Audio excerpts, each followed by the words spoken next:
starts to try to come on, but the draft motor is fried. As you can see, listen. If I take the power off here, you don't hear a buzz. See how it tries to move? It's trying to move, but it's froze. And that's keeping the whole cycle from going, because the draft motor has to kick on, but that motor's fried. You can see it.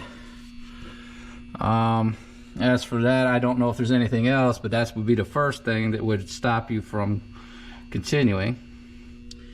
There's a little green light here. Also can kind of tell you some things. It's going one. Wait a minute. What is it doing? 1, 2, 3. Okay. Heartbeats. 3. A pressure switch is not closed or reopened. If open longer than 5 minutes, inducer shuts off 15 minutes before retry. Check for defective inducer motor, which is that there.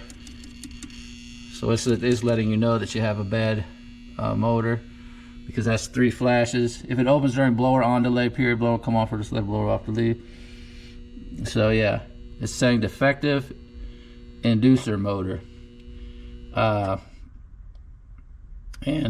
That's 3 heartbeats.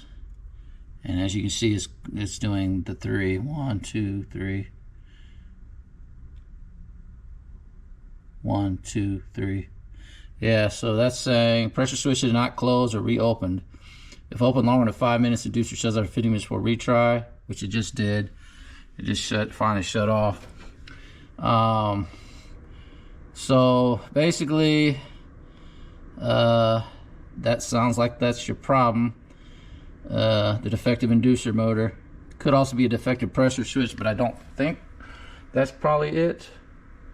That would be that there, but I don't believe that's the problem. I think it's just this is fried and you need a new one. So after that's put in, you'll have to try to test it again and see if that solves the problem.